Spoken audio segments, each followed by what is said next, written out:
The land was raw and untamed, as though the earth itself still remembered the wars men waged upon it. Evening shadows stretched long across the desert floor, and a storm threatened in the distant mountains. But the Apache warrior moved silently through it all, as much a part of the wilderness as the rocks and the wind. His name was Taza, and he had learned long ago that survival meant seeing what others missed, the broken branch of a mesquite bush, the faint scuff of moccasin leather on dirt, the stillness of birds where danger had passed. That was why he found her. The settler woman had collapsed near the riverbank, a pale figure in the fading light, her dress torn and dirt-stained. At first, he thought she was already gone, another careless wanderer who had tried to cross Apache land unprepared. But then her chest rose faintly, ragged, and her lips parted in a breath so shallow it was nearly invisible. She clutched her side with trembling fingers, and it was only when Taza drew closer that he saw what pinned her there, an arrow shaft buried deep in her flesh, blood soaking her dress in dark blotches. He froze.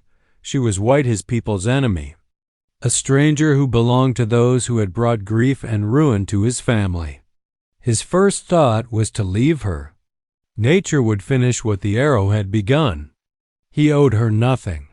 Yet something, perhaps the flicker of her eyelids, or the sound of her breath, fragile and uneven, kept him rooted in place. Her eyes opened suddenly, glazed with pain, and found him. Wide, frightened, yet pleading. She tried to shift, her hand twitching toward the arrow. "Please," she whispered, her voice thin as wind over stone. "Please, don't pull it." Her words struck him with an odd force. She was begging him not to act. Most people, he knew, would cry out to have the arrow removed, to be freed of the foreign object in their body. But she understood. Some wounds, if disturbed, poured out life faster than any hand could stop. The arrowhead might have pierced a vessel. Pulling it could mean certain death. And still, even as she begged, her eyes glimmered with the knowledge that he held her fate in his hands. Taza's instincts warred inside him. He was a warrior trained to act decisively. He had pulled arrows from flesh before his own, his brother's fallen comrades. He knew the risks, but he also knew hesitation could kill. And yet here she was, this woman who should mean nothing to him, asking for mercy in the only way she could, by forbidding him to save her. He crouched beside her, his shadow falling across her face. Her breathing was shallow, and she smelled of iron and fear. He noticed then how young she was, not more than 20 summers. Her cheeks, though pale, were smooth, her lips cracked but shaped as though they had once held laughter. She was not what he expected of the enemy. Not a soldier. Not a fighter. Just a girl caught in the jaws of a cruel fate. Why here? He muttered, almost to himself, though he doubted she could answer. She blinked at him slowly, her gaze drifting. For a moment, he thought she would slip into unconsciousness. Then her lips moved again. Ran. Away. Her words were fractured, heavy with exhaustion, but the meaning settled into him. She was not merely wounded, she was fleeing something. But from whom? Settlers? Her own people? Or had she wandered into the wrong land and paid the price? The Apache warrior sat back on his heels, eyes narrowing. His mind told him to leave her, to let the earth claim what it always did in time. But another part of him, deeper and more dangerous, whispered differently. He had once known what it was to cradle the wounded, to fight for the life of someone fragile and precious. Those days were gone, buried in the ashes of loss. But something about this woman stirred the memory. The sky darkened as the storm grew closer, the first cool gust sweeping down the canyon. Her breath rattled, weak. If he left her here, she would not last an hour, and so he remained, crouched at her side, torn between old hatred and an unexpected pull of duty. Her plea echoed in his mind, Don't pull it, a command laced with fear, trust, and desperation. He did not yet know what he would choose. All he knew was that for the first time in many seasons, he hesitated, and for a man like Taza, hesitation was dangerous.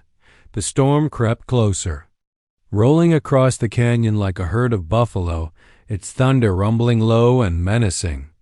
The Apache warrior Taza sat rigidly by the wounded woman, the arrow still jutting cruelly from her side. His instinct screamed at him to act, but her words echoed in his ears. Please, don't pull it. Her voice was weak, yet it carried the weight of someone who had seen death before and knew how quickly it came. She clutched the shaft with trembling fingers, as if her fragile grip alone could keep her blood inside. Every rise and fall of her chest seemed like a battle her body might lose at any moment. Taza studied her in silence, his dark eyes narrowing. He had seen arrows pierce flesh 100 times sometimes. A warrior's life could be saved by leaving the arrow in place until skilled hands could treat it. Other times, the arrow itself poisoned the wound, carrying dirt and rust deeper into the body.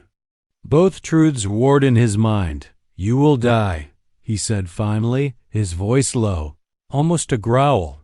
Her lips parted, and a ghost of a smile flickered there, faint as candlelight. Maybe, she whispered, her words shallow. But not yet.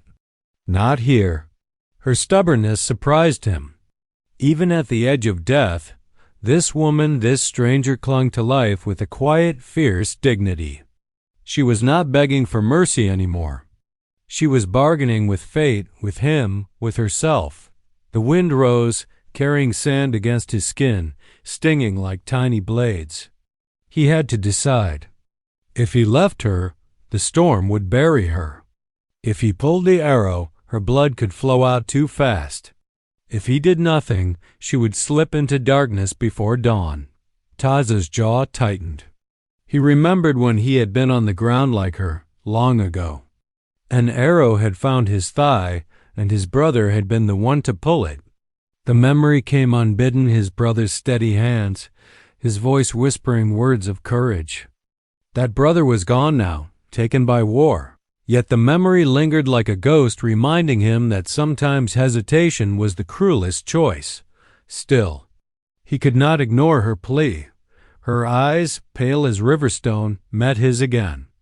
If you pull it, she murmured, her voice breaking, I'll bleed out. Before you can stop it. He felt something shift inside him. She did not speak as one ignorant of wounds. Somehow she knew. Perhaps she had seen death up close. Perhaps she had cared for others before being abandoned herself. Whatever the truth, her words were not just fear, they were knowledge. Then what do you want? He demanded, harsher than intended. Her fingers tightened weakly over the arrow shaft. Don't pull. Just keep me alive, please. The last word please hung in the air, fragile as a bird's cry. For the first time in many seasons, Taza felt torn. He was used to making decisions quickly, with a hunter's precision. Life or death, mercy or vengeance, fight or retreat, his instincts had carried him through battles and loss. But now a wounded settler girl, someone he should have turned away from without thought, had unsettled him with nothing but her broken whisper. Her breathing grew shallower, her skin colder. He knew he could not linger in indecision much longer. The storm's first raindrops began to fall, darkening the earth around them. Time was slipping through his fingers. Slowly, deliberately, he reached for her hand, not the one gripping the arrow, but the one lying limply against her dress. Her fingers twitched in surprise at his touch. He had not meant it as comfort, but as a test to see if there was still strength left in her. There was. Barely. Then I will keep you alive, he said finally. His voice carried no warmth, only resolve, but it was enough to make her exhale in relief. The decision was made. He would not pull the arrow, not yet. But that meant he would have to stay with her, fight for her life against the storm, the wound and the weakness dragging her under. She had bound him with her plea. Though neither of them spoke of it aloud, as thunder split the sky above them, Taza lifted her carefully into his arms. She gasped, the movement sending waves of pain through her, but she did not cry out. Her head dropped against his shoulder, her breath hot and shallow against his neck. He carried her away from the riverbank into the gathering dark. The storm raged, but he moved swiftly, each step chosen with care. For reasons he could not yet name, he had chosen to bear the burden of her life, and though her words haunted him, "Don't pull it," he knew the true weight of them had only just begun. The storm battered the canyon, rain falling in sheets that turned the earth to mud and the riverbank into a slick of treacherous footing. Taza pushed on, carrying the wounded woman in his arms as if she weighed nothing. Though her every shallow breath reminded him of the fragile life slipping away inside her, he found shelter in a shallow cave carved into the stone by centuries of wind. The fire-blackened walls told him it had been used before by travelers, but tonight it would be theirs alone. He set her down gently, wrapping her in his cloak of deerskin, shielding her from the chill that came with the storm's fury. Her skin was clammy, her face pale as bone, and the arrow still jutted cruelly from her side. The shaft shook with each of her breaths. Taza knew this could not last. Every heartbeat was a gamble. He knelt beside her, running his calloused fingers carefully around the wound, assessing the damage. She stirred weakly, her eyelids fluttering. "No," she whispered, her voice barely audible. "I told you. Don't pull it." Her plea lingered in the dim cave, fragile and desperate. But Taza's instincts rebelled. He had treated wounds before. He knew what corruption could fester inside a body when iron and dirt were left buried deep. If he left it in, the storm might pass, but fever would claim her. And if the arrowhead had splintered near a vessel, then leaving it was only a slower death. His jaw tightened. For so long, he had made his choices with clarity, guided by the harsh truths of survival. But this woman had unsettled him. She did not beg for her life in selfish fear. She begged him not to make a mistake that could kill her faster. And he hated that her voice, broken and trembling as it was, made him hesitate. Finally, he drew a deep breath and muttered in Apache, half to himself, half to the spirits of his ancestors, "Better to face death than to let it rot inside."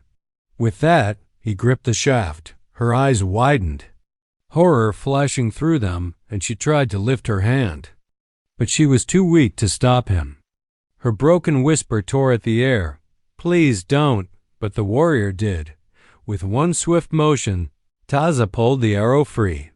Blood welled immediately, hot and dark, spilling over his fingers. His breath caught, his stomach knotting. He had seen men bleed out in moments from wounds like this. For an instant, his blood ran cold with the fear that he had just killed her with his own hands. Her scream ripped through the cave, echoing off the stone walls, before it fell into ragged, whimpering breaths. She sagged against the earth, her eyes rolling back, her body trembling. Taza acted without hesitation now, his hands moving with practiced speed. He pressed hard against the wound with a strip of cloth torn from his own shirt, his weight bearing down to staunch the flow. Blood soaked through quickly, but he pressed harder, whispering rough words in his native tongue. Words meant for warriors fighting to stay alive. "Hold on. Do not let go. Breathe." The minutes stretched long, the storm outside roaring as if in mockery of his struggle. His arms burned with the effort of holding pressure steady, but slowly, agonizingly slowly, the bleeding began to slow. Her chest still rose and fell, faint but steady, and relief flickered in him like a fragile flame. When he dared to ease the pressure, he inspected the wound. It was ugly, ragged from where the arrowhead had torn muscle. But it was clean now, no longer poisoned by rust and dirt. If infection didn't set in, she might live.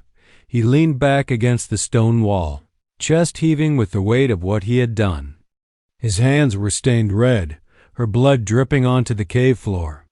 He glanced at her pale face, her lips parted in exhausted silence, and a strange shiver coursed through him.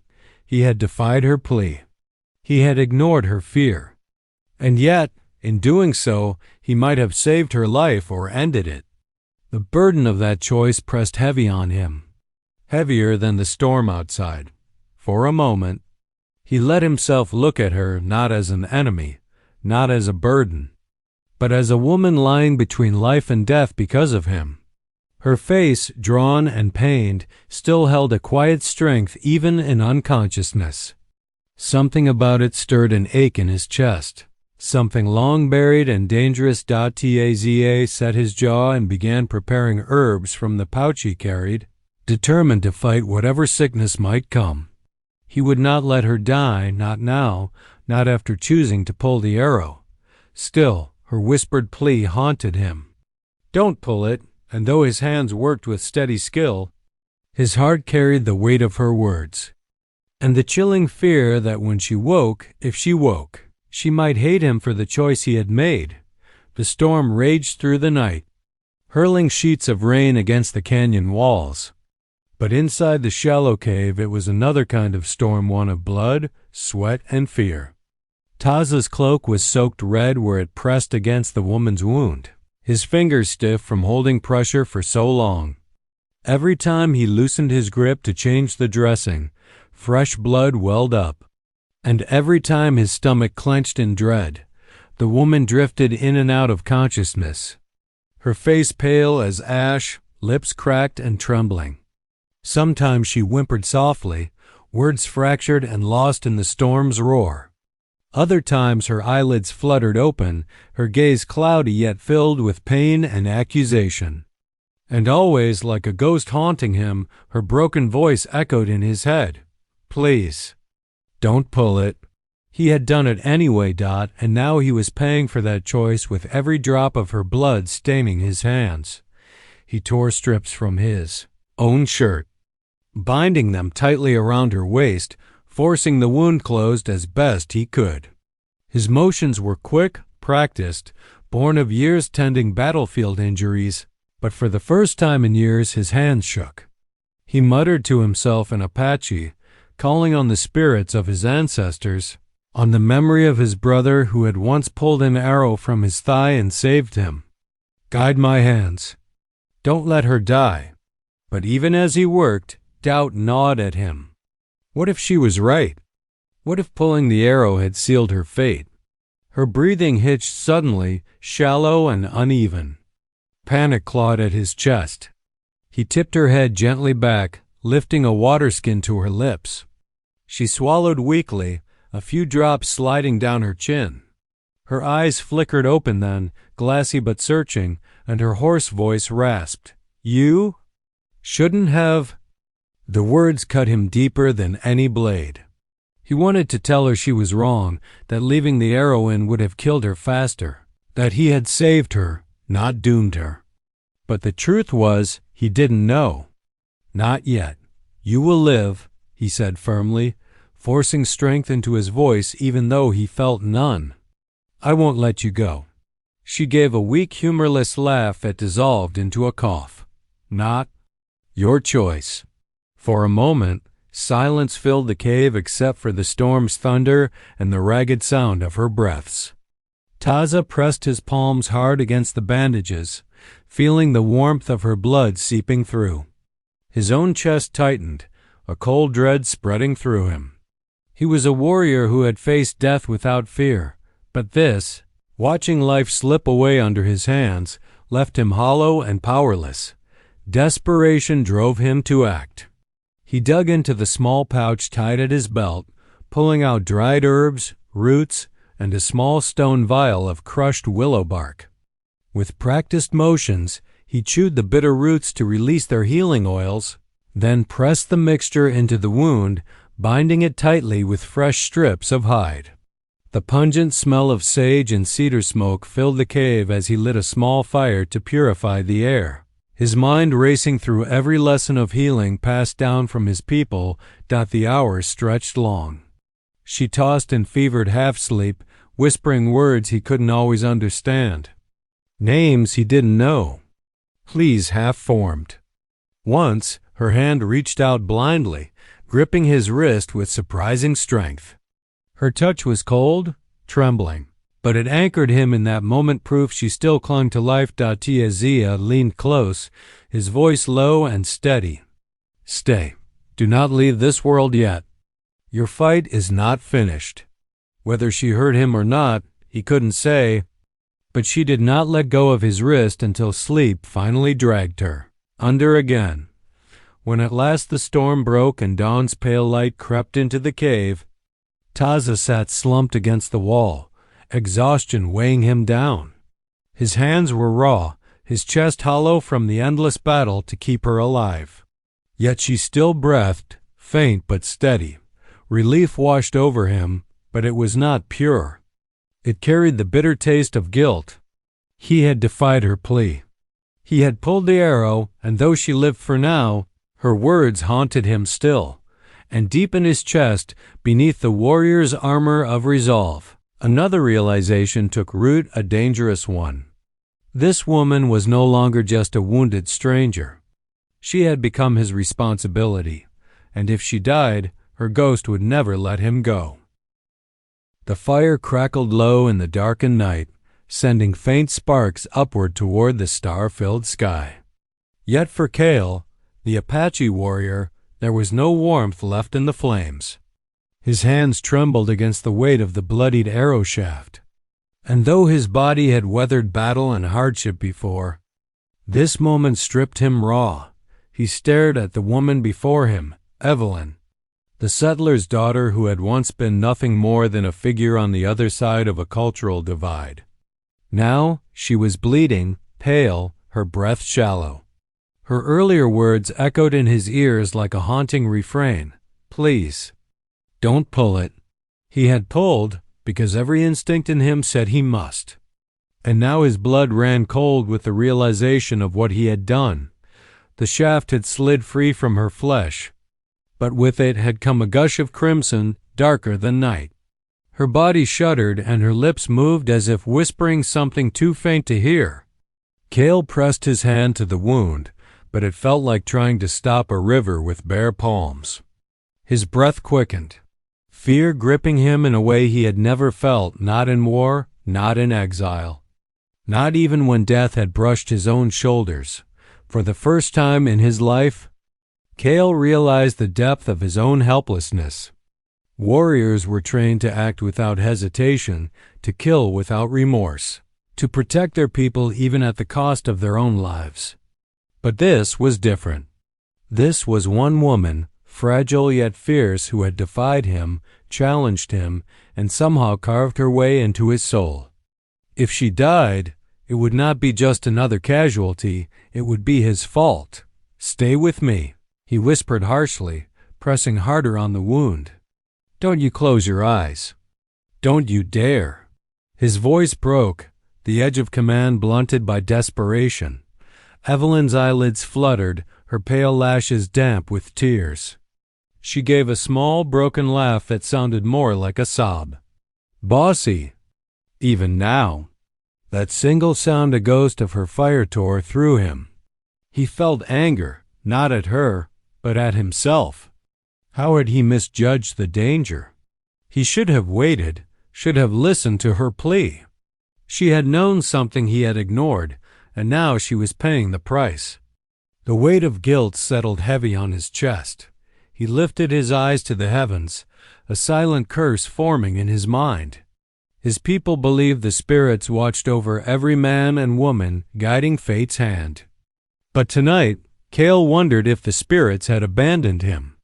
What use was his strength, his training, his bloodline, if he could not save the one person who had come to matter most? He worked feverishly, tearing strips of cloth, binding them around her torso, whispering words in Apache under his breath, half prayer, half promise. The cloth turned dark almost instantly, and he had to add more, pressing hard. willing her heartbeat to stay steady beneath his touch. Every second stretched into eternity. The night seemed to close in, every sound magnified, the hiss of the fire, the rasp of her breathing, the hammering of his own pulse in his ears. His blood had run cold the moment the arrow came free, but now a different fire burned inside him. He would not lose her. "Evelyn," he said again, softer now, his voice carrying both command and plea. "Look at me. Hear me. You will live. You must live." Her eyes fluttered open briefly, hazy and unfocused. "Why? Do you care so much?" The question stabbed at him, because he had no answer ready, only the truth he had buried for weeks, perhaps longer. He cared because somewhere between mistrust and reluctant companionship, she had become part of him. Her stubbornness had matched his. Her courage had surprised him. And her laughter, rare though it was, had warmed something in him he thought long dead. But he could not say all of that now. Not while blood still seeped beneath his fingers. So he spoke the only vow that mattered. "Because I will not let you die. Not here. Not tonight." He tightened the bandage, whispering again to the spirits, this time not as a warrior demanding victory, but as a man begging for mercy. And in that moment, Cale understood what it meant for blood to run cold. It was not fear of his own death, but the terror of losing hers. The night pressed heavy, suffocating in its silence. Only the crackling of the fire and the ragged rhythm of Evelyn's breath broke the stillness. Cale sat rigid, his hands slick with her blood, his chest heaving with the effort of keeping himself calm. Every instinct screamed at him to act, but the wrong move could finish her. His people had taught him how to survive wounds, how to set bones, stop bleeding, stitch torn flesh, but Evelyn was not Apache. Her body was not trained to endure pain the way his people were, and she had already lost too much blood. He could feel it in the clammy chill of her skin, in the way her eyelids drooped as if the world weighed too heavy to hold open. "Don't close your eyes," he growled softly, almost begging, brushing his fingers against her cheek. "Stay awake for me." Her lips curved faintly, a ghost of her usual defiance. "You?" Always giving orders. Her words slurred, and the sound cut through him sharper than any blade. Cale's mind raced. The nearest Apache camp was 2 days' journey on foot too far. The settlers' town, half a day away, would not welcome a warrior like him carrying a bleeding white woman. They would not see the truth. They would see only a savage with stolen prey. If he went there, he risked death. But if he didn't, Evelyn would be the one to die. For the first time in years, Cale hesitated not because of fear for himself, but because the decision meant life or death for someone else. He pressed harder on the makeshift bandage, feeling the warm seep of blood beneath. "Spirits, forgive me," he murmured, his voice breaking. "I cannot lose her." The choice hardened within him like stone. He would risk the town. He would risk the noose, the bullet, the mob, anything to keep her heart beating. He bent low, his forehead pressing briefly against hers, the gesture one of desperation and intimacy he had never dared before. "Hold on, little flame. I will carry you to safety." Her eyes fluttered open at his whisper, dazed but searching. "Why?" The question hung between them, fragile as breath. He swallowed hard, forcing himself to answer with what little truth he could offer. "Because I need you alive more than I need my own life." Without waiting for her reply, Cale scooped her into his arms. She was lighter than he expected, too light, and the weakness in her body made dread coil tighter around his heart. He rose, adjusting her against his chest, careful of the wound. She stirred faintly, her head falling against his shoulder, her breath hot and shallow against his neck. The fire flickered behind him as he stepped into the darkness, each stride steady, measured. The land stretched wide and merciless, yet he moved with the determination of a man who had no room left for doubt. Every shadow could hide danger, every rustle could be an ambush. But his only thought was of the fragile weight he carried. As he walked, his mind churned with the risks. The settlers would not believe she had come to him by chance, nor that he had saved her from death. They would assume the worst: abduction, violence, some monstrous act. His blood ran colder still at the thought of what they might do to him. But if Evelyn lived, perhaps she could speak for him.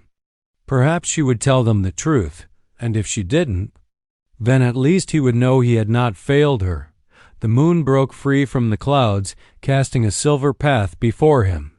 He took it as a sign, though whether from the spirits or from his own desperate heart, he could not say. With each step toward the settlers' town, the weight of his choice pressed heavier. But he did not falter. The risk was too great. The danger was certain. Yet he pressed on, whispering an Apache under his breath, a vow, a plea, and a prayer all at once. Live, Evelyn.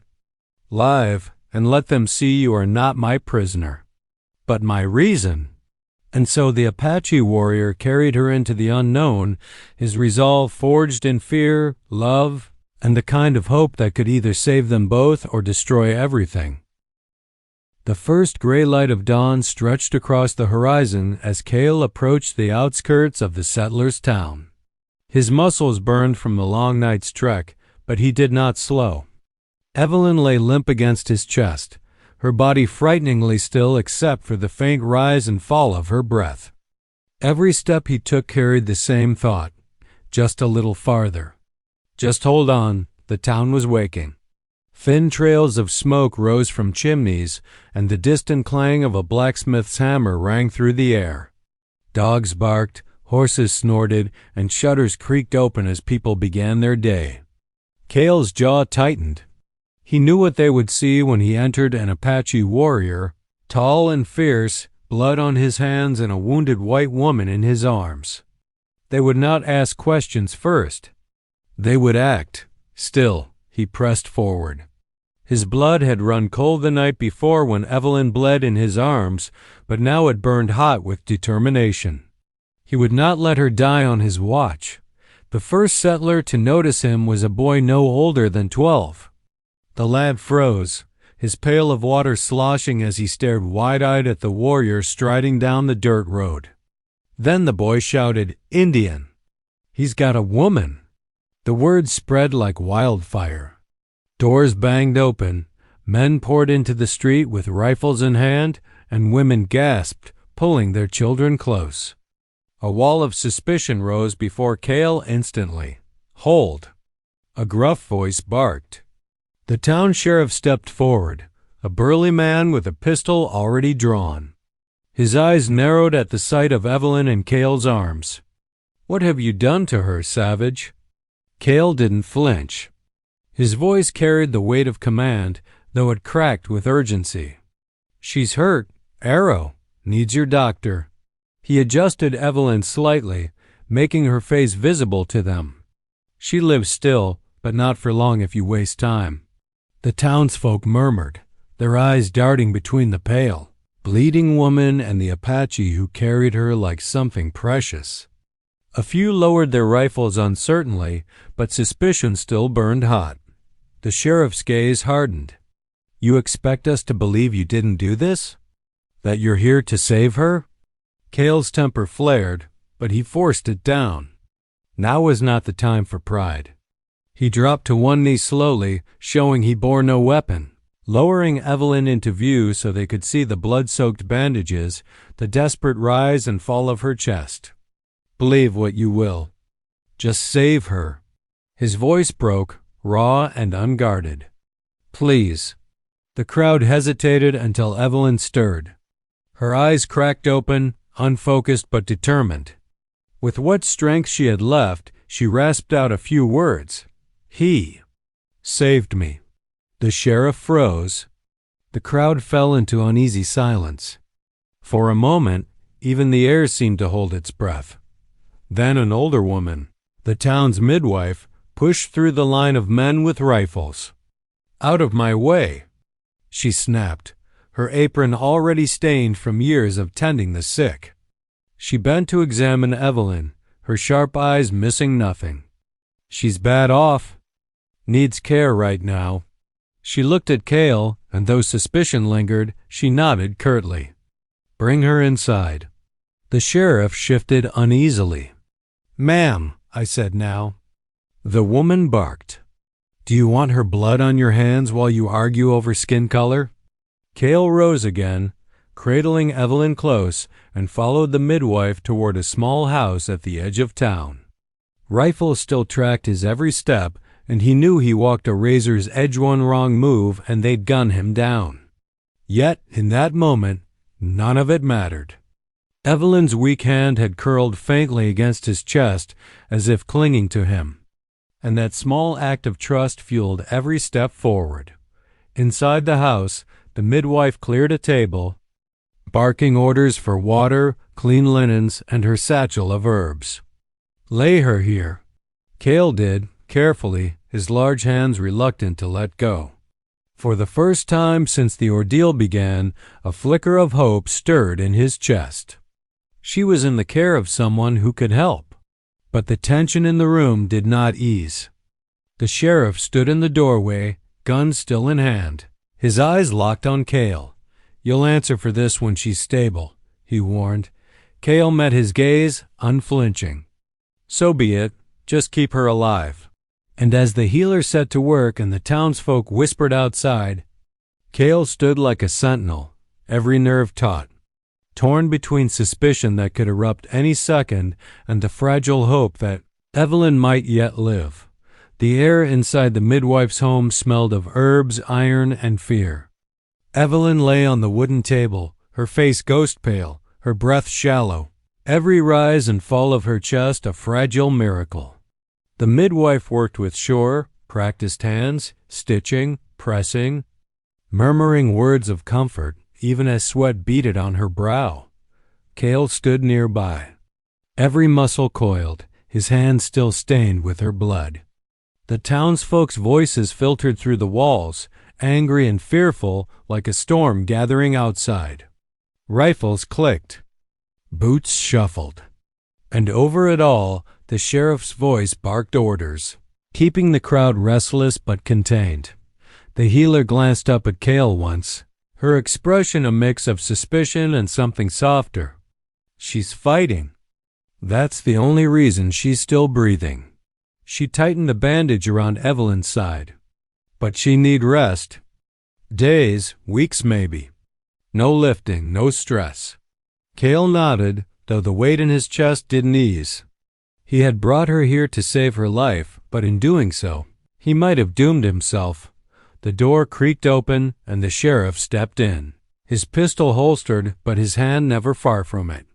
His eyes swept the room, lingering on Evelyn before pinning Cale with a cold glare. "She's alive. For now. But you," his voice sharpened, "you'll answer for why you brought her here, for why she's bleeding in the first place." Cale stood tall, the fire in his eyes tempered with exhaustion. "An ambush," he said simply. "Bandits. She was caught in the crossfire. I carried her from the mountain. You can believe me or not." The sheriff's lip curled. "A likely story. A woman found bleeding in the arms of an Apache? My people will string you up before sundown." Cale's jaw tightened, but before he could answer, a weak, hoarse voice rose from the table. "He's telling the truth." Every head turned. Evelyn's eyes were open now, glassy but sharp with intent. She struggled to lift her hand, her fingers trembling as they reached toward Cale. He was at her side instantly, taking her hand in his, steadying it. Her lips curved faintly. "He saved me. Not once, but twice. You owe him more than suspicion." The sheriff frowned, caught between the word of a respected settler's daughter and the fury of the crowd outside. "Evelyn," but she cut him off with a strength that surprised even Cale. "You call him savage. But who here carried me through the night? Who here bled to keep me alive?" Her gaze shifted toward Cale, soft but fierce. He did. Silence thickened in the room. The midwife straightened, folding her arms, her voice sharp. The girl speaks true. Whatever he is, he risked his life for her. If you hang him, the blood won't be his alone, it'll be on your conscience. The sheriff bristled, but the conviction in Evelyn's voice had cut deep. He spat to the side, growling, "We'll see what the town decides. But until then, he doesn't leave this house." Cale gave a single nod. He could endure their hatred. What mattered was Evelyn breathing, her pulse strong enough for defiance. As the sheriff left, the midwife muttered under her breath, "Fools, the lot of them. Can't see past their own fear." Then she turned to Cale, her eyes narrowing. "Stay close to her. She trusts you, and right now, that may be the only reason she keeps fighting." Night fell again. The crowd outside eventually dispersed, though tension still hummed in the air. Inside, Evelyn drifted in and out of sleep, her hand never straying far from Cale's. Each time her eyes fluttered open, she found him there unmoving, watchful, as though her life depended on his every breath. At last, in the hush between midnight and dawn, she whispered, "You risked everything for me." Cale leaned closer, his voice low, the words torn from his soul. "I would do it again, 1,000 times." Her fingers curled weakly around his. "Then promise me, when I'm strong again, you won't walk away." For the first time in years, Cale felt something break inside him, a wall he had built from pain, exile, and solitude. He pressed her hand to his chest over the steady beat of his heart. "I am yours to command." Outside, the town still doubted. Danger lingered, suspicion sharp as ever. But in that moment, with her hand in his and life returning to her voice, Cale understood something greater than fear. This was no accident, no mistake. The spirits had bound them together in blood and fire, and no matter what came next, whether the town rose against him or not, he knew one truth would never change. He was hers, and she was his. Forever.